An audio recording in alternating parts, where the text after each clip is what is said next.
హజ్ యాత్రలో ఘోర ప్రమాదం జరిగింది. సౌదీ అరేబియాలో మక్కాను దర్శించుకున్న తర్వాత మదీనా వెళ్తున్నటువంటి దారిలో ఇంకొక 25 కిలోమీటర్లు అయితే మదీనాకు చేరుకుంటారు అన్న సమయంలో ఘోర అగ్ని ప్రమాదం జరిగింది బస్సుకి. సో బస్సు వెళ్తున్నప్పుడు ఒక ఆయిల్ ట్యాంకర్ వచ్చి బస్సును బలంగా ఢీకొనడంతో దాంట్లో మంటలు చెలరేగాయి. ఇది ఆయిల్ ట్యాంకర్ కాబట్టి మొత్తం ఆ ఆయిల్ మొత్తం బస్సు పైన పడడంతో ఒక్కసారిగా ప్రమాద తీవ్రత పెరిగి బస్సు పూర్తిగా అగ్నిలో దహనమైపోయింది. సో దాంట్లో ప్రయాణిస్తున్నటువంటి 40 మంది సజీవ దహనమయ్యారు. చాలా అత్యంత ఘోర విషాదం జరిగింది. ఆ 40 మందిలో చాలామంది హైదరాబాద్లో ఉన్నారు. హైదరాబాద్ నుంచి హజ్ యాత్రకు ఎవ్రీ ఇయర్ వెళ్తూనే ఉంటారు చాలామంది. అంటే ముస్లింలు అత్యంత పవిత్రమైనటువంటి ప్రదేశంగా భావించేది మక్కాని. జీవితంలో ఒక్కసారైనా మక్కాను సందర్శించాలి, అప్పుడే తమ జీవితం ధన్యమవుతుందని చాలామంది ముస్లింలు భావిస్తుంటారు. సో దీంట్లో పేద ధనిక ఎటువంటి భేద ఆర్థిక వ్యత్యాసాలు ఉండవు. ఖచ్చితంగా ప్రతి ఒక్కరూ మక్కాకు వెళ్ళాలి, దర్శించుకోవాలని అనుకుంటారు. వాళ్ళ వీలైనప్పుడు వాళ్ళు ప్లాన్ చేసుకుంటారు. అట్లనే హైదరాబాద్ నుంచి కూడా ఆ 40 మందిలో చాలామంది ఉన్నారు. అయితే దీంట్లో పెను విషాదం ఏంటంటే ఒకే కుటుంబానికి చెందినటువంటి 8 మంది కూడా దాంట్లో ఉన్నారు. ఆ బస్సు ప్రయాణికుల్లో ఉన్నారు, ఆ యాత్రికుల్లో ఉన్నారు. ఆ 8 మందిలో ఒకే ఒక్కడు ప్రాణాలతో బయటపడ్డాడు. మృత్యుంజయుడు అదృష్టవంతుడు. ఆ 7 కుటుంబ సభ్యులు, ఒకే కుటుంబానికి చెందిన కుటుంబంలో 8 మందిలో 7 సజీవ దహనమైపోయారు. అత్యంత దారుణమైనటువంటి ప్రమాదం. ఆ 8 మందిలో ఒకే ఒక్క కుటుంబ సభ్యుడు బయటపడ్డాడు. మిగిలిన 7 ప్రాణాలు కోల్పోయారు. 7 అక్కడికక్కడే సజీవ దహనంలో మృతి చెందారు. ఒకే ఒక వ్యక్తి ప్రాణాలతో బయటపడ్డాడు. అతని పేరు షోయబ్. ప్రస్తుతం షోయబ్ ఆసుపత్రిలో చికిత్స పొందుతున్నాడు. షోయబ్ ఆరోగ్య పరిస్థితి కాస్త మెరుగ్గానే ఉన్నట్టుగా సమాచారం తెలుస్తోంది. మరో కుటుంబానికి చెందినటువంటి 7 కూడా మరో కుటుంబానికి చెందిన 7 కూడా మృత్యువాత పడ్డారు. బిగ్ టీవీ స్క్రీన్ పైన మీరు చూస్తున్నారు. మృత్యుంజయుడిగా బయటపడ్డాడు. అంత పెద్ద ప్రమాదంలో మృత్యుంజయుడిగా బయటపడ్డటువంటి వ్యక్తి షోయబ్ ఫోటో మీరు చూస్తున్నారు. ప్రమాదంలో గాయపడ్డ షోయబ్ అనే వ్యక్తి తనే ప్రస్తుతం అయితే ఆసుపత్రిలో చికిత్స తీసుకుంటున్నాడు. ఈ సమయానికి కాస్త ఆరోగ్య పరిస్థితి మెరుగ్గానే ఉన్నట్టుగా మనకు సమాచారం తెలుస్తోంది. ఆ ఫోటోగ్రాఫ్లో కనిపిస్తున్నటువంటి వాళ్ళందరూ కూడా చనిపోయారు. ఒకే కుటుంబానికి చెందిన 8 మంది ఆ యాత్రికుల్లో ఉన్నారు. ఆ యాత్రికుల్లో మీరు బిగ్ టీవీ స్క్రీన్ పైన చూస్తున్నటువంటి ఆ షోయబ్ మినహా ఆ షోయబ్ ఒక్కడు తప్పించి మిగిలినటువంటి 7 సజీవ దహనం అయిపోయారు. అంత తీవ్రమైన ప్రమాదంలో మనం చూడొచ్చు. విజువల్స్ కూడా ఎంత దారుణంగా మంటలు ఎగసిపడుతున్నాయి. మొత్తం దట్టమైన పొగ, దట్టమైన మంటలు ఎంత దారుణంగా ఎగసిపడుతున్నాయి. మొత్తం క్షణాల్లోనే, ఎందుకంటే ఆయిల్ ట్యాంకర్ కాబట్టి. సో మామూలుగా ఏదైనా వేరే యాక్సిడెంట్లో మంట అంటుకోవడం సరే, అది కూడా చాలా వేగంగానే వ్యాపిస్తుంది. కానీ దానికి తోడు వెంటనే ఆయిల్ ట్యాంకర్ కాబట్టి ఆ ఆయిల్ ట్యాంకర్లోని ఆయిల్ మొత్తం ఆ బస్సు పైన పడిపోవడంతో ఒక్కసారిగా భగ్గుమని మంటలు అంటుకున్నాయి. దీంతో క్షణాల్లోనే బస్సు మొత్తం మంటలు వ్యాపించాయి. అగ్నికి ఆహుతయ్యారు. 40 మంది ఆ మంటల్లో సజీవ దహనం అయిపోయారు. సో సెల్ ఫోన్ కాల్స్కి చాలామంది వాళ్ళు ట్రై చేస్తున్నారు. ప్రమాదం జరిగింది అని తెలియగానే ఇక్కడ ఉన్నటువంటి కుటుంబ సభ్యులు, అంటే భారతదేశంలో ఉన్నటువంటి వాళ్ళ కుటుంబీకులు వెంటనే ఫోన్లు చేస్తే చాలామంది ఫోన్స్ లిఫ్ట్ చేయట్లేరు. సో దీంతో ఇక ఫోన్ కాల్స్కు తమ వారు స్పందించకపోవడంతో అందరూ చనిపోయినట్లే కుటుంబ సభ్యులు భావిస్తున్నారు. నవంబర్ 9న ట్రావెల్స్ నుంచి 20 మంది బయలుదేరారు. ఫ్లై జోన్ నుంచి మరో 24 మంది మక్కాకు బయలుదేరారు. మొత్తం 44 మంది మక్కా దర్శనం చేసుకున్నారు. మక్కా దర్శనం చేసుకున్న తర్వాత అక్కడి నుంచి మదీనాకు వెళ్తారు. సో అది ఆనవాయితీ అన్నమాట. అంటే ఒక పుణ్యక్షేత్రాల విజిట్స్లో ఒక దగ్గర దర్శనం అయిపోయిన తర్వాత మరో దర్శనానికి వెళ్తుంటారు. అట్లా మక్కా దర్శనం తర్వాత మదీనాకు వెళ్తే ఆ హజ్ యాత్ర కంప్లీట్ అవుతుందని చాలామంది భావిస్తుంటారు. సో మక్కా దర్శనం చేసుకున్నారు. వాళ్ళు ఎన్నో రోజులుగా మక్కాకు వెళ్ళాలి, మక్కాకు వెళ్ళి అక్కడ దర్శనం చేసుకోవాలనేది ప్రతి ముస్లిం కోరిక ఉంటుంది. సో అట్లా కోరిక అయితే నెరవేర్చుకున్నారు. మక్కా దర్శనం చేసుకున్నారు. మక్కా దర్శనం చేసుకున్న అనంతరం మక్కా నుంచి మదీనాకు బయలుదేరింది బస్సు. 40 మందితో ఆ బస్సు బయలుదేరింది మక్కా తర్వాత నుంచి. మొత్తం 44 మంది ప్రయాణికులు, యాత్రికులు ఉండగా మక్కా దగ్గర 4 ముందే డ్రాప్ అయిపోయారు. వాళ్ళు వాళ్ళు ప్రమాదాన్ని ఊహించలేదు. సరే, వాళ్ళ ప్రోగ్రామ్స్ దృష్ట్యా వాళ్ళు 4 అక్కడ దిగిపోయారు. ఆ బస్సు కంటిన్యూ కాలేదు. వాళ్ళు ఆ బస్సులో కంటిన్యూగా వాళ్ళు ప్రయాణం కొనసాగించలేదు. సో ఆ 44 మందిలో నలుగురు మక్కా దర్శనం తర్వాత ఆగిపోయారు. మిగిలిన 40 మందితో బస్సు బయలుదేరింది. మధ్యలో దిగి రక్షించుకున్నటువంటి వాళ్ళు నలుగురు క్షేమంగా సేఫ్ అయిపోయారు. ప్రమాదంలో ఒక్కరు మాత్రం, అంటే మొత్తం 44 మందిలో నలుగురేమో ముందే దిగిపోయారు. అప్పుడే మక్కా దర్శనం అనంతరమే నలుగురు దిగిపోయారు. 40 మందితో బస్సు ప్రయాణం మొదలుపెట్టింది. ఆ బస్సు కొద్దిసేపటికే ఇంకొక 25-30 కిలోమీటర్ల దూరం అయితే ఆ ప్రయాణం చేస్తే వాళ్ళు మదీనా చేరుకుంటారు. కానీ అదే సమయంలో బస్సు ప్రమాదానికి గురి కావడంతో ఆ 40 మందిలో ఒకే ఒక్కడు ప్రాణాలతో బయటపడ్డాడు. బస్సు డ్రైవర్ అండ్ మరొక వ్యక్తి ఇద్దరు ప్రాణాలతో బయటపడ్డారు. మిగిలిన 38 మంది, అంటే 39 మంది, మొత్తం 40లో ఒక్క మినహా, ప్రమాదంలో ఈ షోయబ్ అనేటువంటి వ్యక్తి మినహా మిగిలిన 39 మంది చనిపోయినట్లుగా తెలుస్తోంది. ఒక పెను విషాదం జరిగింది. మక్కాలో హజ్ యాత్రను చాలా పవిత్రంగా భావిస్తారు. జీవితంలో ఒక్కసారైనా మక్కాకు వెళ్ళాలి, మక్కాను దర్శించుకోవాలని అందరూ ముస్లింలు భావిస్తుంటారు.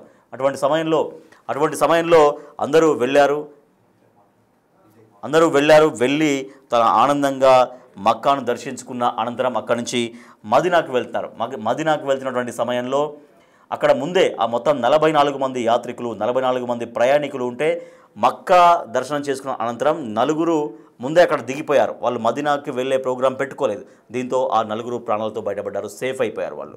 మిగిలినటువంటి 40 మందిలో ఇంకొక 25-30 కిలోమీటర్ల దూరంలో మదీనా వస్తుంది అనగా ఒక్కసారిగా ఆయిల్ ట్యాంకర్తో ఈ బస్సు ఢీకొట్టడంతో ప్రమాదానికి గురై ఆ 40 మందిలో 39 మంది సజీవ దహనమయ్యారు. ఒకే ఒక్క వ్యక్తి ప్రాణాలతో, అంత పెద్ద ప్రమాదం నుంచి తప్పించుకున్నాడు ఒకే ఒక వ్యక్తి, షోయబ్ అయితే ప్రస్తుతం ట్రీట్మెంట్ తీసుకుంటున్నారు. ప్రస్తుతం ఆయన షోయబ్ యొక్క ఆరోగ్య పరిస్థితి మెరుగ్గానే ఉన్నట్టుగా తెలుస్తోంది. మా ప్రతినిధి విజయ్ మరింత సమాచారం సార్ ఈ ప్రమాదం జరిగిన దాని గురించి, అక్కడ హైదరాబాద్లో ఉన్నటువంటి కుటుంబ సభ్యుల ఆవేదనకు సంబంధించి, అంటే వాళ్ళు ఎప్పుడు వెళ్ళారు, ఎట్లా వెళ్ళారు, తర్వాత ఎప్పటిదాకా కుటుంబ సభ్యులతో టచ్లో ఉన్నారు, ఈ ప్రమాదం ఎట్లా జరిగింది, ప్రమాదం జరిగిన విషయం వాళ్ళకి ఎప్పుడు తెలిసింది, తదితర విషయాలన్నీ అందించడం కోసం మా ప్రతినిధి విజయ్ కుటుంబ సభ్యులతో అక్కడ మాట్లాడారు. ఒకసారి విజయ్తో కుటుంబ సభ్యులు మాట్లాడినటువంటి మాటలు చూద్దాం. పవిత్ర యాత్రకు, హజ్ యాత్రకు హైదరాబాద్ నుంచి వెళ్ళినటువంటి ముస్లిం సోదరులు కావచ్చు, వారి మహిళలు, చిన్నపిల్లలైతే ఈ బస్సు ప్రమాదంలో అక్కడికక్కడే సజీవ దహనం అయిపోయినటువంటి పరిస్థితి అయితే మనకు అటు సౌదీ అరేబియాలో ముఫ్రత్ అనేటువంటి ప్రాంతంలో కనిపించిందని చెప్పాలి. ఒక్కసారిగా ఈ విషయం తెలవడంతో వారి కుటుంబ సభ్యులు అయితే తీవ్ర ఆవేదన అయితే వ్యక్తం చేస్తూ ఉన్నారు. పూర్తిగా విషాద ఛాయలు అయితే వాళ్ళ కుటుంబాల్లో అలుముకున్నాయి. అటు ఆల్ మీనా ట్రావెల్స్ నుంచి 16 మంది, ఇక్కడ ఉన్నటువంటి ఫ్లై జోన్ ట్రావెల్స్ నుంచి 24 మంది ఈ మక్కాకు వెళ్లేందుకు టికెట్స్ బుక్ చేసుకున్నారు. అయితే ఈ 2 ట్రావెల్స్ నుంచి కూడా ఎవరెవరైతే మక్కాకు వెళ్ళాలనుకుంటున్నారో వాళ్ళందరినీ కూడా ఆల్ మక్కా అనేటువంటి ట్రావెల్స్ ఏజెన్సీ ముందుగా వీరి డీటెయిల్స్ తీసుకొని తర్వాత ఇటు ఆల్మీనా ట్రావెల్స్కి అలాగే ఇటు ఫ్లైజోన్ ట్రావెల్స్కి కూడా ఇక్కడ కనిపిస్తున్నటువంటి మనకి ఫ్లైజోన్ ట్రావెల్స్ కూడా వారి డీటెయిల్స్ని పంపించి ఇక్కడి నుంచి టికెట్స్ బుక్ చేసి పూర్తిగా వాళ్ళని యాత్రకైతే పంపించినట్టుగా కూడా పోలీసులు ఇటు ప్రాథమికంగా అయితే వారి నిర్ధారణలో తేలింది. మనకి ఇంకా కూడా ఈ ఫ్లైజోన్ ట్రావెల్స్కు సంబంధించి tours and travels commission office అయితే ఓపెన్ చేయలేదు. ఇప్పటికే ఈ ఓనర్ ఎవరైతే ట్రావెల్ ఏజెన్సీ నడుపుతున్నటువంటి ఓనర్ ఉన్నారో ఇప్పటికే పరారీలో ఉన్నట్టుగా తెలుస్తూ ఉంది. ఇంతవరకు కూడా ఇంత పెద్ద ప్రమాదం జరిగినప్పటికీ కూడా ఇంతవరకు ఆ ఆఫీస్ని ఓపెన్ చేయడం కానీ కనీసం వారి డీటెయిల్స్ కూడా చెప్పడానికి మొహమాట పడుతూ నిర్మోహమాటం చూపిస్తూ కనీసం ఆఫీస్ ఓపెన్ చేయనటువంటి పరిస్థితి కనిపిస్తూ ఉంది. ఇక మల్లేపల్లికి సంబంధించినటువంటి ఒకే కుటుంబానికి సంబంధించినటువంటి 8 మంది కూడా ఆ బస్సు ప్రమాదంలో సజీవ దహనం అయ్యారు. మరొక 7 కూడా ఒకే కుటుంబానికి సంబంధించినటువంటి 7 ఈ ప్రమాదంలో అక్కడికక్కడే ప్రాణాలు కోల్పోయినటువంటి పరిస్థితి అయితే కనిపించింది. పూర్తిగా మహిళలు, ముఖ్యంగా చిన్న పిల్లలు కూడా దర్శనం కోసం వెళ్ళి మక్కా దర్శనం అనంతరం మదీనాకు వెళ్తూ మార్గమధ్యంలో డీజిల్ ట్యాంకర్ని వెనక నుండి ఢీకొట్టగా ఈ ప్రమాదం జరిగినట్టుగా కూడా అక్కడ ఉన్నటువంటి కొంతమంది స్థానికులు కూడా ఇటు ఆ స్థానిక మీడియా సంస్థలకు అలాగే అటు అరబ్ దేశాలకు సంబంధించినటువంటి ఆ ప్రభుత్వానికి కూడా అధికారులకు కూడా తెలియజేశారు. దానికి సంబంధించి పూర్తి డీటెయిల్స్ అయితే అటు అధికారులు కూడా తీసుకునేటువంటి పనిలో పడ్డారు. సో పూర్తిగా హైదరాబాద్కు సంబంధించినటువంటి ఎవరైతే ఈ మదీనాకు సంబంధించినటువంటి యాత్ర కోసం వెళ్ళారో సో వారి డీటెయిల్స్ను కూడా తీసుకుంటా ఉన్నారు. పూర్తిగా గుర్తుపట్టలేనటువంటి విధంగా అయితే ఈ వాళ్ళ శరీరాలు అయితే మొత్తం మాడిపోయాయని చెప్పాలి. ఇటు ఫ్లై జోన్ ట్రావెల్స్ వరకు కూడా కొంతమంది బాధితులు వస్తూ ఉన్నారు. ఇప్పుడే పోలీసులు కూడా ఈ ఫ్లై జోన్ ఆఫీస్ వరకు వచ్చి డీటెయిల్స్ అయితే సేకరించే పనిలో పడ్డారు. సార్, ఎవరైనా బాధితులు వస్తూ ఉన్నారు ఇక్కడికి? ఇంతవరకు రాలేదు. మేము కూడా ఇన్ఫర్మేషన్ కలెక్షన్ చేసే పనిలోనే వచ్చినాము. అవును సార్, అంటే చాలా మంది ఇక్కడ నుంచి వేరే థర్డ్ పార్టీ ట్రావెల్స్ ద్వారా తెలుస్తుంది వెరిఫై చేద్దాం. పోలీసులు కూడా డీటెయిల్స్ తీసుకునేటువంటి పనిలో పడ్డారు. సుమతి, పూర్తిగా ఈ ఫ్లై జోన్ కు సంబంధించినటువంటి టూర్స్ అండ్ ట్రావెల్స్ కు సంబంధించి ఎలాంటి పర్మిషన్స్ ఉన్నాయి, అలాగే ముఖ్యంగా ఇది థర్డ్ పార్టీకి సంబంధించినటువంటి ఫ్లై జోన్ ట్రావెల్స్గా చెప్తా ఉన్నారు. ఇక్కడి నుంచి అల్ మక్కా అనేటువంటి ట్రావెల్స్ నుంచి వీళ్ళు మక్కాకు వెళ్ళేటువంటి వాళ్ళ డీటెయిల్స్ తీసుకొని వారికి టికెట్స్ని మేము బుక్ చేస్తాము, వాళ్ళకి మక్కాలో దర్శనం మంచిగా చేపిస్తామంటూ కూడా ప్రయాణికులకు చెప్తూ ఇక్కడ టికెట్స్ అయితే బుక్ చేసుకున్నట్టు కూడా చెప్తా ఉన్నారు. దీనికి సంబంధించి పూర్తి డీటెయిల్స్ అయితే హైదరాబాద్ పోలీసులు తీసుకున్నటువంటి పనిలో కూడా పడ్డారని చెప్పాలి. ఇప్పటికే సెంట్రల్ జోన్ నుంచి ఇన్స్పెక్టర్స్ అందరూ కూడా వచ్చి ఆ డీటెయిల్స్ అయితే సేకరిస్తూ ఉన్నారు. ఎవరెవరు ఇక్కడి నుంచి 24 మంది టికెట్స్ అయితే బుక్ చేసుకున్నారో ఆ బుక్ చేసుకున్నటువంటి వారి డీటెయిల్స్ తీసుకొని వారి ఫ్యామిలీకి అందించేటువంటి కార్యక్రమంలో కూడా ఇప్పటికైతే పోలీసులు నిమగ్నం అయిపోయారని చెప్పాలి. పూర్తిగా ఇంకా కూడా సుమారుగా ఈ ఘటన తెలిసిన 4-5 గంటలు అవుతున్నా కూడా ఇప్పటికి కూడా ఇంకా దీన్ని తీసుకోకుండా అంటే కనీసం ఆఫీస్ కూడా ఓపెన్ చేయనటువంటి పరిస్థితి మనకి కనిపిస్తూ ఉంది. ఇస్భావంతో పాటు సచివాలయంలో కూడా హెల్ప్ డెస్క్లను ఏర్పాటు చేసి 2 టోల్ ఫ్రీ నెంబర్లను కూడా ఏర్పాటు చేశారు అధికారులు. ఎవరైతే వారి కుటుంబ సభ్యులు ఎవరైతే హజ్ యాత్రకు వెళ్లారో వారి డీటెయిల్స్ తీసుకునేందుకు ఈ హెల్ప్ డెస్క్లను ఆశ్రయించాల్సిందిగా పోలీసులు కూడా వారి కుటుంబ సభ్యులను కోరుతా ఉన్నారు. ముఖ్యంగా పోలీస్ అధికారులు కూడా ముఖ్యంగా ఈ ఫ్లై జోన్ ట్రావెల్స్ నుంచి ఎవరెవరు టికెట్స్ బుక్ చేసుకున్నారు, అలాగే ఎవరెవరు హజ్ యాత్రకు ఈ ట్రావెల్స్ ఏజెన్సీ ద్వారా వెళ్లారు అనేటువంటి డీటెయిల్స్ అయితే సేకరించే పనిలో అయితే పడ్డారు. సో ఈ విషయం తెలిసిన అనంతరం పోలీసులు రంగంలోకి దిగి ఎవరెవరు అంటే ఇప్పటికే 44 మంది ఇక్కడి నుంచి వెళ్లారని చెప్తా ఉన్నారు. అయితే ఇటు మక్కా నుంచి మదీనా వరకు కేవలం 40 మంది మాత్రమే రిటర్న్ అయ్యారు. మరో 4 అక్కడే ఉండిపోయారు అనేటువంటి డీటెయిల్స్ కూడా ప్రాథమికంగా అయితే అందుతూ ఉన్నాయి. మరి ఆ 4 నిజంగానే ప్రాణాలతో ఉన్నారా, లేకపోతే వాళ్ళు కూడా అదే బస్సులో ప్రయాణం చేశారా అనేటువంటి కోణంలో కూడా పోలీసులు దర్యాప్తు కొనసాగిస్తూ ఉన్నారు. ఇటు ఫ్లై జోన్ ఆఫీస్ వరకు మాత్రం ఇంతవరకు ఎవరు వారి బాధితులైతే రానటువంటి పరిస్థితి మనకు కనిపిస్తా ఉంది.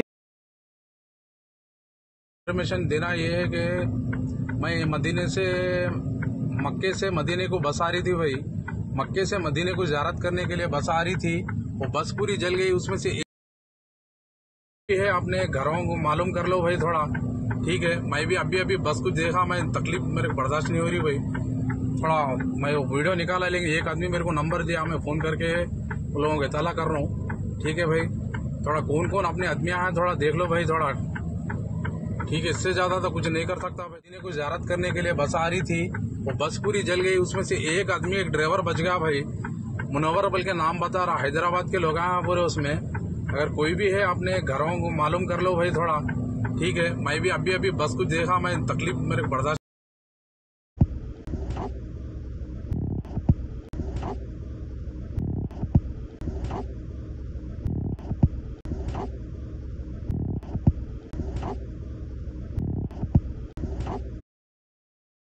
అరేబియాలో ఘోర ప్రమాదం జరిగింది. దీంట్లో సంచలన విషయాలు బయటకు వస్తున్నాయి.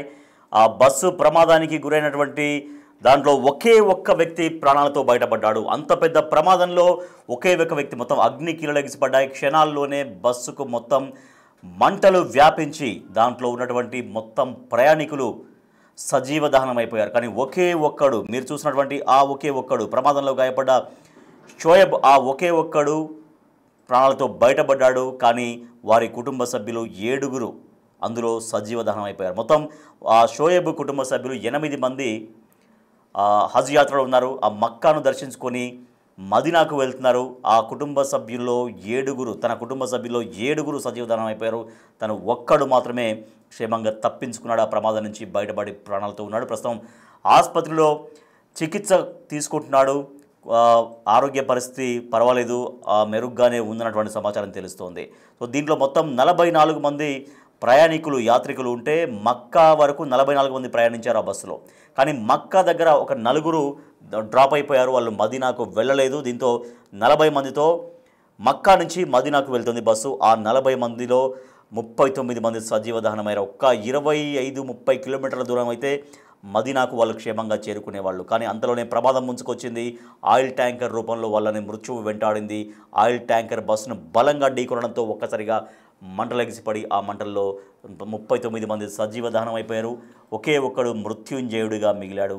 అతనే షోయాబ్.